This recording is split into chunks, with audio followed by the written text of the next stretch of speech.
E se as minhas dores, as minhas marcas e os meus traumas inviabilizarem as minhas relações amorosas? Como é que eu me conecto com alguém quando tem tanta angústia, tanto vazio, tanta dúvida dentro de mim? Você já se sentiu assim? Para mim, essa sensação humana, demasiadamente humana, e esse amor que convive com os abismos do outro é a grande sensação que reverberou quando eu assisti After Sun. After Sun é um filme que concorreu ao Oscar, que vale muito assistir, tá no MUBI. Inclusive, MUBI, amaria fazer um match com vocês. E para quem não assistiu, o filme conta a história de um pai que sai de férias com a filha. Você entende que ele tem 31, vai fazer 32 anos na viagem, ela tem 12. Ele não mora com a mãe dela há muito tempo e eles dois não moram na mesma cidade. Então aquelas férias são os dias que eles têm para ficar juntos e se conectar. E os dois querem muito fazer desses dias bonitos, dias lindos, dias de amor. A gente vê parte desse filme sendo reassistida por essa mulher agora adulta a partir das filmagens de VHS que ela fez nessa viagem. Eu vou falar mais um pouquinho na frente, mas é quase como se voltar nesses vídeos fosse tentar se reaproximar daquilo e entender que coisas eu não vi que aconteceram lá. São duas pessoas que se amam muito, um pai que quer de coração fazer com que os dias sejam gostosos e ainda assim esse abismo entre os dois. Um abismo porque tem muita dor, tem muita angústia, tem uma depressão que existe nele e que ele não se autoriza a sentir nem a mostrar para ela. E para mim esse filme é muito potente pra gente lembrar que a outra pessoa que está se relacionando com a gente tem 1 milhão de questões que a gente não tá se dando conta. Isso ali é no caso do pai e às vezes com a gente é uma amiga, um namorado, uma namorada. Muitas vezes a gente não autoriza o outro a ver tudo isso, não se autoriza a compartilhar. E aí, se a gente tá vendo uma pessoa mais distante, a gente acha que ela é sacana, que ela tá desconectada. Vai ver After Sun. Eu fico pensando quantas vezes nas nossas relações pessoais a gente não tá angustiado igual esse pai, mas querendo fazer o nosso melhor. Querendo ser o que a gente acha que o outro espera da gente. E aí a gente vai pra varanda, chorar baixo, esconder as nossas dores, as coisas que estão corroendo a gente. E pra mim, ele é um filme que apesar de ser um retrato do cotidiano, ou exatamente por ser um retrato do cotidiano, ele traz um monte de símbolos pra gente lembrar como a realidade se faz diferente do que a gente esperou. Então, isso já começa no filme, ela filmando aquele pai, e ela fala, eu tenho 11 anos, você vai fazer aniversário agora. Quando você tinha 11 anos, aonde você imaginou que você estaria? E aí a gente só vê aquele pai em silêncio. Um silêncio que diz muito. Que provavelmente não era lá. Que ele não sabe onde ele tá e onde ele tá indo. Quantos de nós não pensamos, não era esse o lugar que eu achei que eu ia estar? E isso paralisa a gente. Eu falei desses e sis quando eu analisei o tudo ao mesmo tempo em todo lugar. E aqui também tem essa angústia de não se ver no lugar que você achou que ia estar. E aí parece que tá tudo meio errado. Então ele chega no hotel, o hotel tá em obras, cheio de áreas interditadas, assim como ele tá tendo as emoções interditadas. No quarto, ao invés de 2 camas de solteiro, como ele tinha pedido, só tem uma cama. E ela dorme esparramada, a criança. Não tem espaço para ele. Ele se espreme num pequeno colchão, assim como ele espreme as emoções dele, para parecer o melhor pai, para a filha não ver. Ele tá angustiado porque ele tá com problemas financeiros, porque ele tá com o braço quebrado, porque você entende que ele tá deprimido, mas ele quer se conectar com ela. E você vê o tempo inteiro esse cara se julgando, porque ele tá se sentindo menos digno de ser amado, menos pai-herói. Ele não tem lugar dentro dele no mundo. Tem uma hora que ela pergunta pra ele, você não vai voltar pra Escócia? Ele fala não. Ela pergunta por quê? Aí ele diz, porque eu tenho a sensação que depois que você vai embora do lugar que você cresceu, você não pertence mais àquele lugar. Ele tá com a pessoa que ele mais ama e ele não pertence a lugar nenhum. Ele quer cuidar, mas ele tá desamparado. Isso me fez pensar muito nos homens que a gente se relaciona, nas pessoas que a gente se relaciona. Será que elas não estão muito mais desamparadas do que a gente imagina? Ele fuma escondido, ele chora no banheiro. E pra mim, esse choro, o cigarro, o gesso no braço, que traços de humanidade a gente está escondendo de quem a gente ama?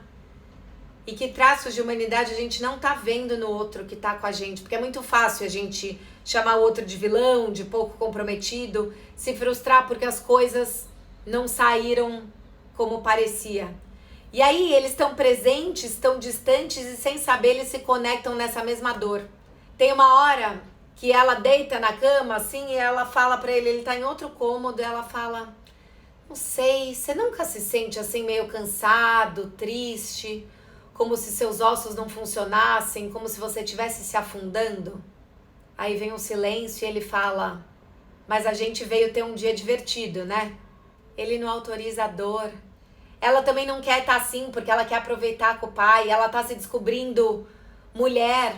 Ela não é nem criança nem adolescente, ela tá deslocada. Eles não são aquela familhinha feliz, eles estão deslocados. E ainda assim eles estão tentando se encontrar.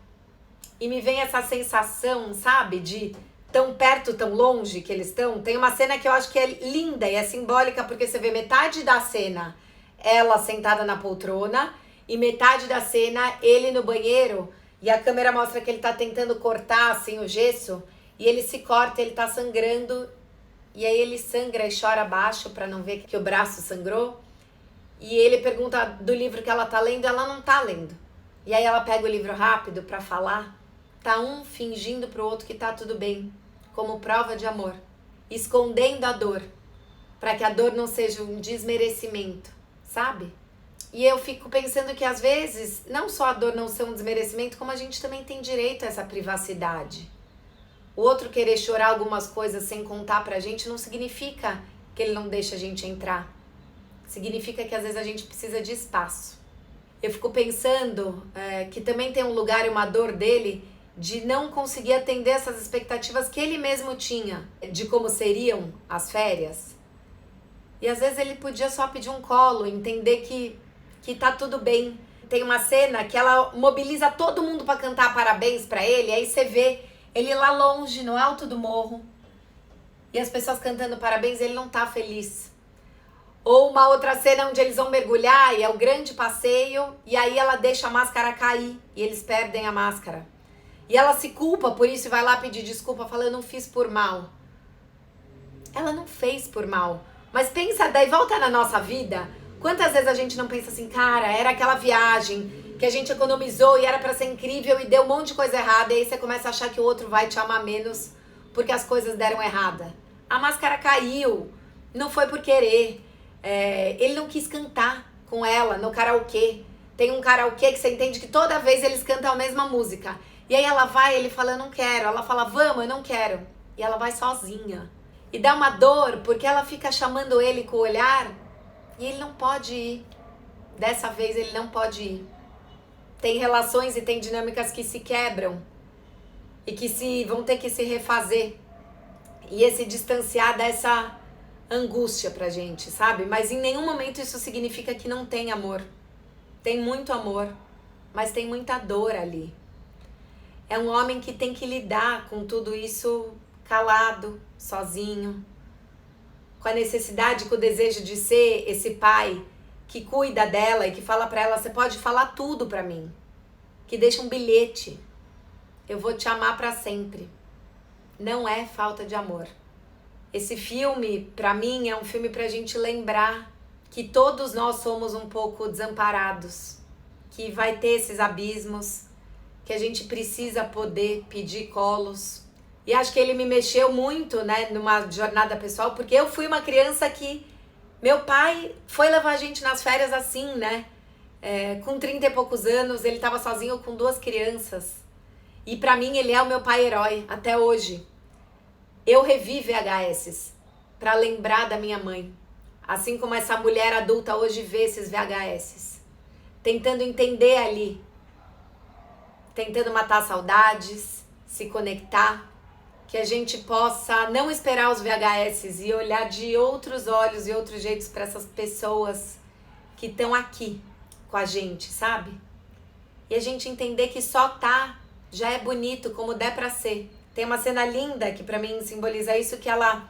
Estão os dois olhando assim o céu, tomando sol, e ela fala: eu olho pro céu e eu penso em você. Não sei se é exatamente isso, né? Ela fala, porque por mais que a gente esteja longe, a gente tá olhando pro mesmo céu. Vamos repensar as nossas conexões? Se tem amor, tem alguma coisa que tá conectando ali. Aí, de novo, uma aluna me perguntou e me pediu: faz um vídeo sobre o amor de duas pessoas traumatizadas. Somos todos pessoas traumatizadas, mas que em algum lugar podem estar compartilhando um mesmo céu.